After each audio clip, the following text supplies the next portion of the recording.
no, you can't put your compost and recycling into the landfill or else it'll contaminate it. But why? Here, let's show you how to sort your trash. Plastic items with the recycling icon can go into this bin, along with Ziploc bags, paper, aluminum cans, and water bottles. But make sure to remove the cap of your water bottle and put it into the landfill. Here are a few more examples of things you can put into recycling, such as yogurt cups, narrow neck beverage containers, aluminum, and cleaner dry paper.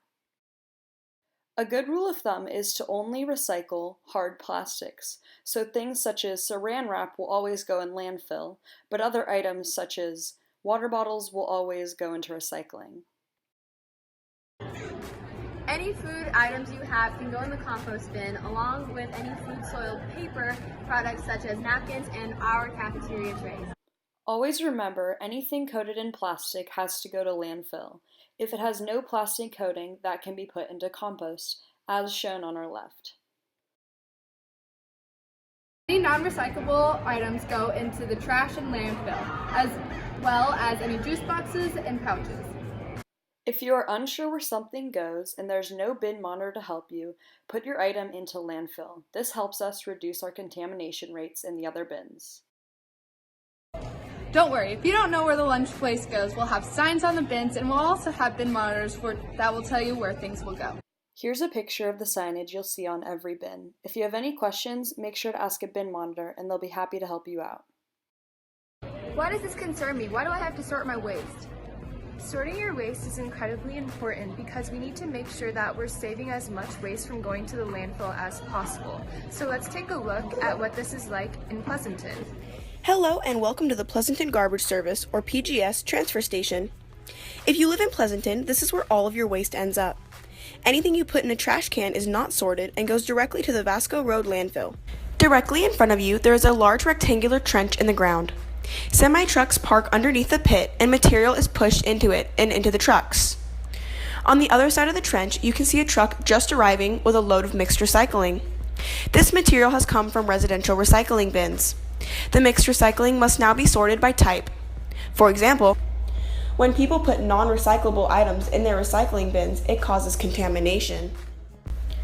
To your right, you can see the workers sorting the trash out from their recycling. Sometimes people put things in their recycling bins that can cause injury or unsafe conditions to these workers. This is why it is so important to properly sort your recycling.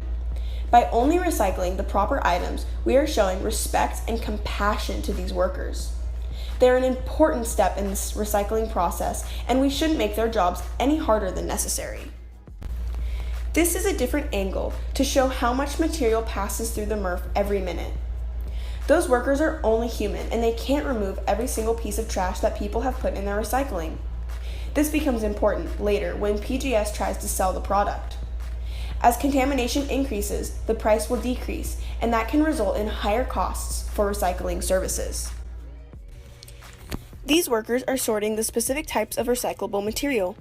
You can see the man pick out an item, possibly a plastic water bottle, and then throw it to the corresponding pile.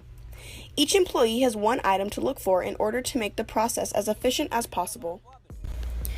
On this strip, the workers are removing plastic bags from the waste stream. When people put plastic bags in their recycling bins, they can get stuck in the gears of the machine and it must be shut down for costly maintenance. Thank you for joining us on our virtual field trip of the Pleasanton Garbage Service transfer station. We hope that after seeing how much goes into sorting your recycling, you will understand why it is so important to keep trash out of your recycling bin. Recycling only works if the materials can be sold to companies who will buy them and make new items. If there is too much contamination, no one will buy our recyclables, and they will have to be sent to the landfill. We understand that this can be confusing, but we urge you to do the best you can and learn the specific guidelines to recycling in your home city. The average American produces 4.4 pounds of waste per day, which means that of all the students and staff combined at Foothill, we produce 10,500 pounds of waste each day. We're so excited for this opportunity to better Foothill, and thank you for your support.